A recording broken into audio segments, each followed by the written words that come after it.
오늘 함께 나눌 말씀은 에베소서 4장 1절에서 16절입니다. 에베소서 4장 1절에서 16절입니다. 제가 봉독하겠습니다. 그러므로 주 안에서 갇힌 내가 너희를 권하노니 너희가 부르심을 받은 일에 합당하게 행하여 모든 겸손과 온유로 하고 오래 참음으로 사랑 가운데 서로 용납하고 평안에 매는 줄로 성령이 하나 되게 하신 것을 힘써 지키라. 몸이 하나요 성령도 한 분이시니 이와 같이 너희가 부르심의 한 소망 안에서 부르심을 받았느니라. 주도 한 분이시요 믿음도 하나요 세례도 하나요 하나님도 한 분이시니 곧 만유의 아버지시라. 만유 위에 계시고 만유를 통일하시고 만유 가운데 계시도다. 우리 각 사람에게 그리스도의 선물의 분량대로 은혜를 주셨나니 그러므로 이르기를 그가 위로 올라가실 때에 사로잡혔던 자들을 사로잡으시고 사람들에게 선물을 주셨다 하였도다.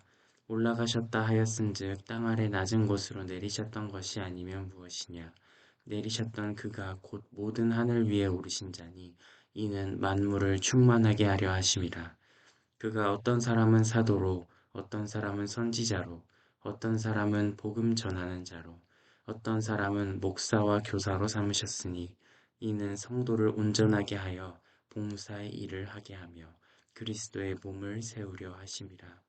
우리가 다 하나님의 아들을 믿는 것과 아는 일에 하나가 되어 온전한 사람을 이루어 그리스도의 장성한 분량이 충만한 데까지 이르리니 이는 우리가 이제부터 어린아이가 되지 아니하여 사람의 속임수와 간사한 유혹에 빠져 온갖 교훈의 풍조에 밀려 요동하지 않게 하려 함이라. 오직 사랑 안에서 참된 것을 하여 범사에 그에게까지 자랄지라. 그는 머리니 곧 그리스도라. 그에게서 온 몸이 각 마디를 통하여 도움을 받음으로 연결되고 결합되어 각 지체의 분량대로 역사하여 그 몸을 자라게 하며 사랑 안에서 스스로 세우느니라. 아멘. 하나 되게 하신 것을 힘써 지키라 라는 제목으로 오늘 말씀을 나누겠습니다. 1장에서 3장까지는 하나님께서 주신 큰 은혜, 그리고 특히 이방인인 에베소 교회를 유대인과 하나의 언약 공동체로 삼아주신 은혜에 대해서 이야기했습니다. 그리고 3장에서는 감옥에 갇힌 자기의 상태에 대한 복음적인 해석 등을 사도 바울이 나누고 있었습니다. 이제 오늘부터는 4장으로 들어가는데요. 4장부터는 그러므로 너희는 어떠어떠하게 살아가라 하는 명령법적인 요소가 많이 나타납니다. 그 중에서도 오늘 말씀에서는 교회의 하나됨을 힘써 지키라는 명령이 핵심을 이루고 있습니다.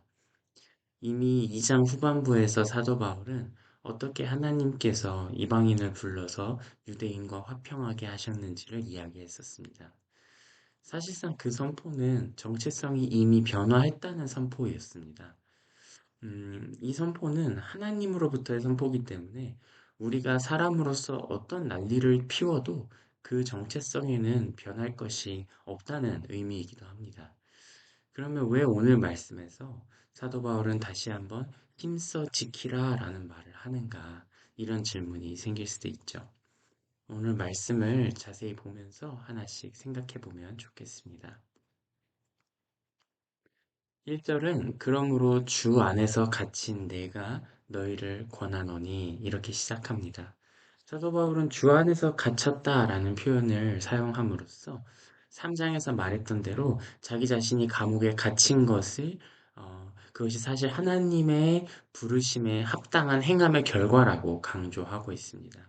그리고 자신이 그러했듯이 너희 역시 부르심을 받은 일에 합당하게 행하라 이렇게 권면하고 있죠. 그 행함의 방식을 2절은 이렇게 얘기합니다.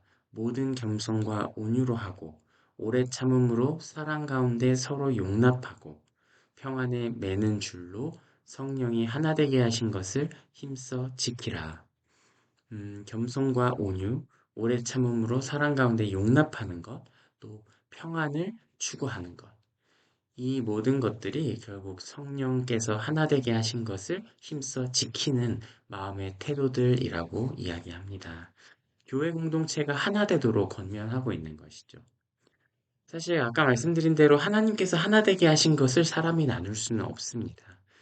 사복음서에서 이혼에 대해서 예수님께 질문하였을 때도 예수님은 그렇게 대답하셨죠.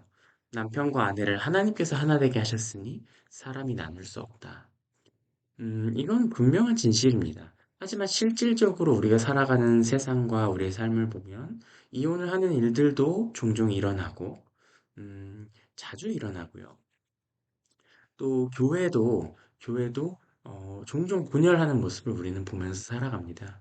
이 괴리를 우리는 어떻게 이해하고 또 어떤 자세로 나아가야 할까요? 교회가 하나라는 것, 또 남편과 아내가 하나라는 것은 불변하는 진리입니다. 하지만 그 하나됨에는 기꺼이 참여하지 않는 사람들도 있는 법인 거죠.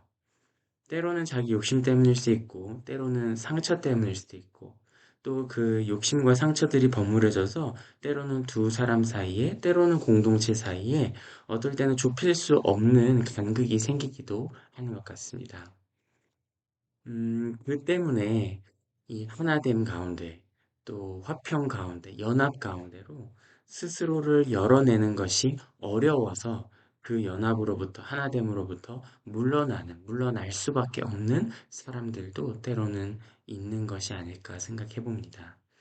근데 이렇게 생각해 보면 하나님께서 분명히 선포하신 그 하나됨에 참여하지 않는 혹은 참여하기 어려운 사람들이 있다면 그 하나됨은 사실 하나님께서 선포하셨고 이미 규정해 두셨지만 그 하나됨에 참여하지 않는 사람에게 그것이 손해가 되는 하나됨이라고 우리는 생각할 수 있죠.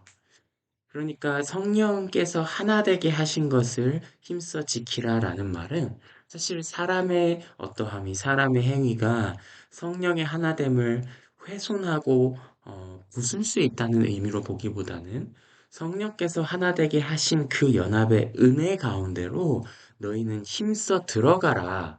그 은혜를 힘써서 누리라라는 권면으로 생각해 볼 수 있을 것 같습니다. 하나님이 이미 우리 가운데 확실히 주어졌다는 근거는 4절에서 6절을 보면 나옵니다. 4절에서 6절은 하나됨이라는 표현이 7번 반복되고 있습니다. 몸이 하나요, 성령도 한 분이시고, 부르심의 소망도 하나이고요.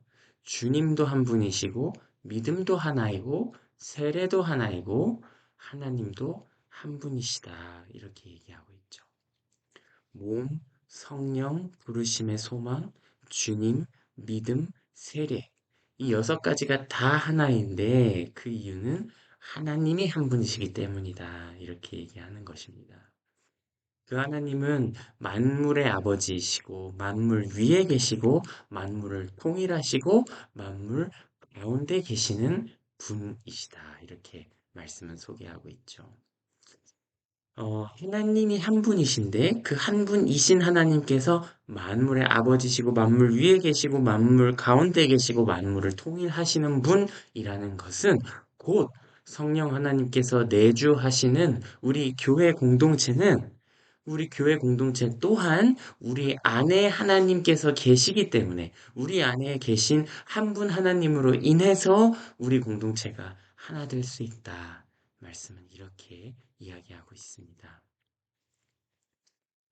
저는 종종 하나님에 대해서, 하나님을 믿어온 것에 대해서, 또 내가 믿는 하나님이 어떤 분이신지에 대해서 다른 그리스도인과 대화하다가 종종 그 하나됨을 발견하거나 합니다. 여러분은 어떠신가요? 믿음에 대해서 얘기하다 보면 정말 그 믿음에 있어서 하나님에 있어서 하나님에 대한 말이 서로 잘 통하는 사람을 만났을 때 그 마음이 정말 서로 통하는 지점을 발견할 때가 있지 않습니까? 그럴 때에 저는 때로는 제가 정말 오래 사귀어온 친구보다도 그 한 사람과의 관계가 더 깊어짐을 느끼는 그런 순간이 있습니다. 우리 안에서 그렇게 진정한 의미로서의 소통이 일어나고 진정한 의미로서의 하나됨을 발견하는 때가 저는 우리 안에 계신 성령 하나님이 한 분이시기 때문이 아닌가 생각하게 됩니다. 근데 여러분, 이 하나됨의 은혜에는 분명한 목적이 있습니다. 1절부터를 한번 보겠습니다. 우리 각 사람에게 하나님께서는 그리스도의 선물의 분량대로 은혜를 주셨다. 말씀은 이렇게 얘기합니다. 그런데 이렇게 한 목적은 10절에서 말하기로 이는 만물을 충만하게 하려 하심이라. 앞에서도 나왔었어요. 만물 안에서 만물을 충만하게 하시는 이의 충만함이 교회다. 이렇게 얘기했었죠. 그 말씀을 좀 더 구체적으로 지금 이야기하는 것 같아요. 만물을 충만하게 하시는 것. 또 다른 말로 하면 그리스도를 머리로 하여 그 아래의 만물을 통일하는 것. 1장, 2장에 나왔었죠. 자, 그 지점을 위해서 하나님께서는 우리에게 그리스도의 선물의 분량대로 은혜를 주셨어요. 다양한 은사들을 주셨단 말입니다. 11절, 12절을 보면 어떤 사람은 사도로, 어떤 사람은 선지자로, 어떤 사람은 복음을 전하도록, 또 어떤 사람은 목사로, 교사로 삼으셨다. 이렇게 다양한 직분을 주시고, 다양한 직분을 주셔서 다양하게 은사를 주셔서 직분을 주셔서 봉사하게 하시는 것은 12절 성도를 온전하게 하여 봉사의 일을 하게 하며 그리스도의 몸을 세우려 하심이라 이렇게 얘기합니다. 그러니까 교회를 바르게 세우시고자 우리 각 사람에게 그리스도의 선물의 분량대로 다양한 은사들, 은혜들을 주셨다는 겁니다. 하지만 여러분, 지금 봉사를 얘기했고 섬김과 직분을 이야기했는데요.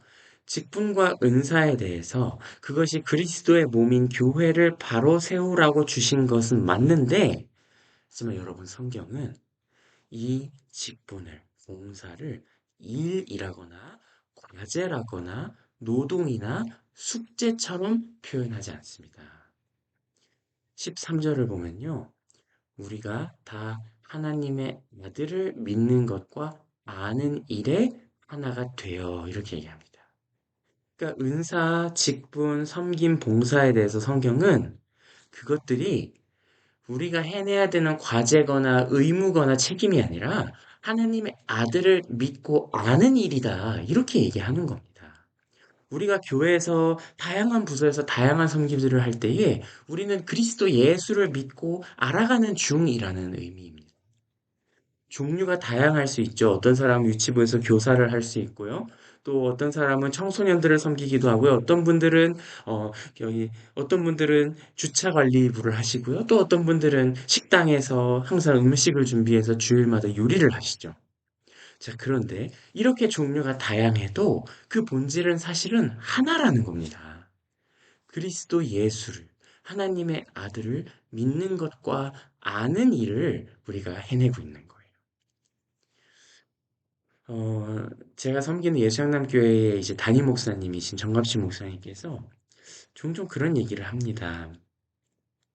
은사가 다르고 성향이 다르지만 결국에는 파고 들어가 보면 그 본질은 그리스도 예수를 사랑하는 일로 통하는 것이 아니겠느냐 이런 얘기를 종종 해요. 근데 그냥 오늘 말씀을 보면 너무 맞는 말 아닙니까? 우리는 결국 모두 다 그리스도 예수를 더욱더 잘 사랑하고자 그 섬김들을 하고 있는 것 같습니다. 그 본질을 잇는 것은 많은 문제의 근원이 될 것 같아요.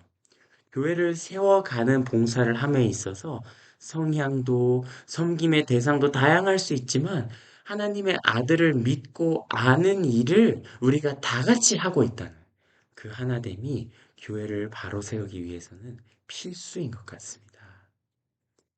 그 교회를 바로 세우는 과정, 하나님의 아들을 믿고 아는 일에서 하나가 되기 위해서 가장 필요한 것이 뭘까요? 15절은 이렇게 얘기합니다. 오직 사랑 안에서 참된 것을 하여 범사에 그에게까지 자랄지라. 오직 사랑 안에서. 그 본질적인 수준에서의 연합됨. 우리 모두가 너와 나는 다르지만, 비록 다를 수 있지만, 그럼에도 우리 모두가 하나님의 아들을 믿고 아는 일에서 하나다라고 선포하기 위해서 필요한 것은 사랑이라는 겁니다. 오직 사랑 안에서.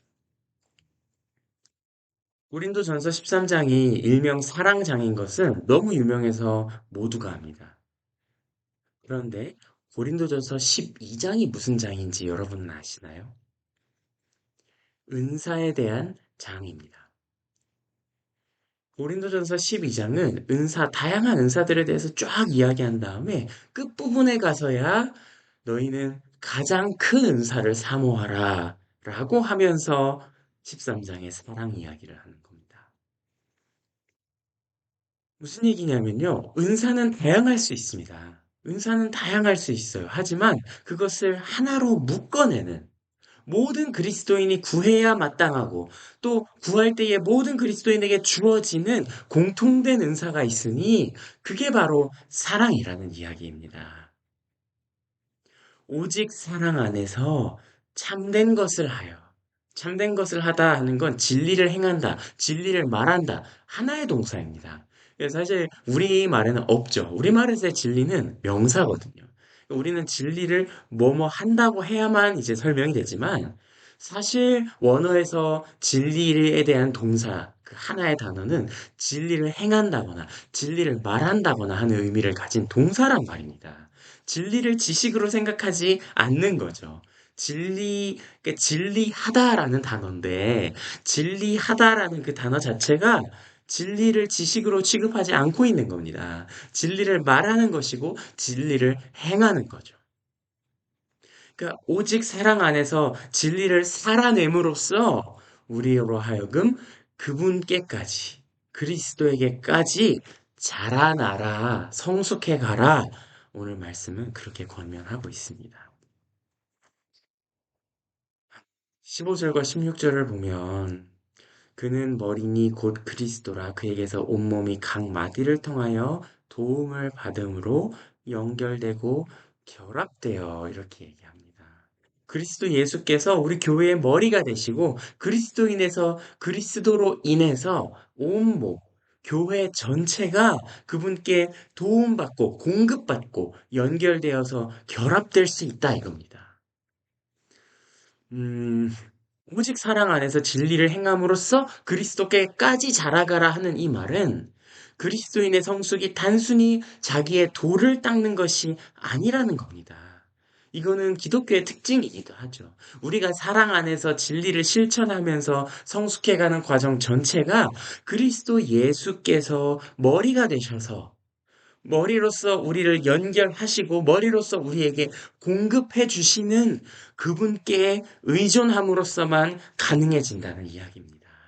그럼으로써 결국 우리로 하여금 그리스도께 공급받고 그리스도로 말미암아서 온 몸이 사랑 안에서 스스로 세우느니라. 오늘 말씀은 그렇게 이야기하고 있습니다. 오늘 말씀은 성령께서 하나 되게 하신 그 은혜에 너희는 힘써서 참여하라. 그 은혜를 힘써 누리라. 우리 이렇게 권면합니다. 몸도 성령도 세례도 우리의 부르심의 소망도 주님도 하나님도 모두 다 한 분이시기 때문에 교회는 하나입니다.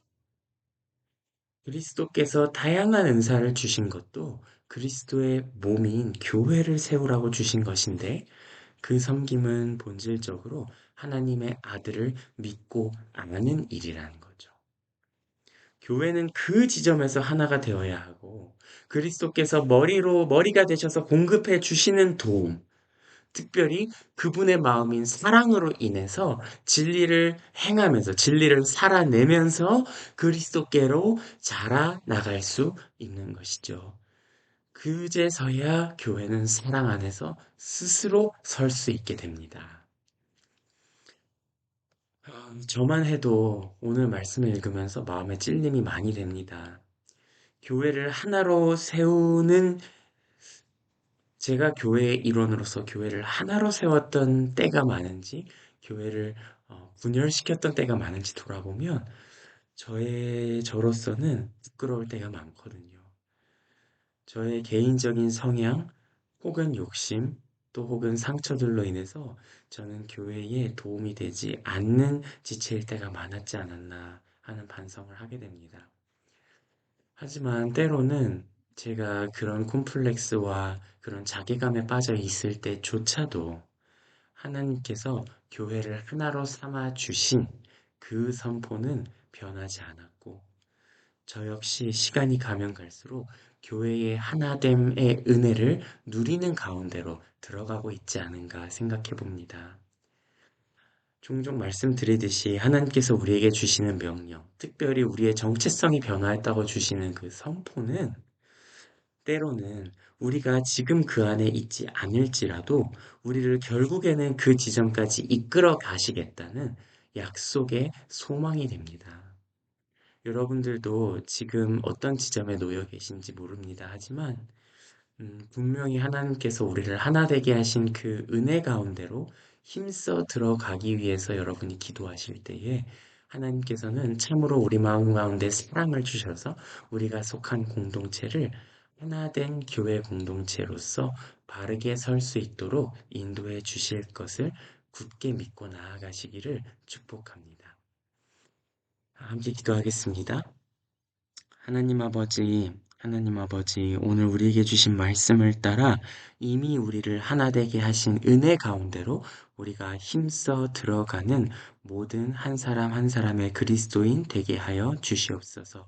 우리 각자가 속해 있는 교회 공동체가 오직 사랑 안에서 진리를 살아내며 그리스도께로 자라나가는 그리스도께 연결되어서 그리스도의 힘으로써 우리가 그 사랑으로서 하나 되는 공동체 되게 하여 주시옵소서. 한 주를 살아가는 동안 우리 각자가 처한 처소에서 참으로 화평케 하는 그런 사명을 우리가 감당케 하여 주시고 우리 마음 가운데 그리스도의 사랑을 넘치도록 부어 주시옵소서. 감사드리며 우리 주 예수 그리스도의 이름으로 기도합니다. 아멘.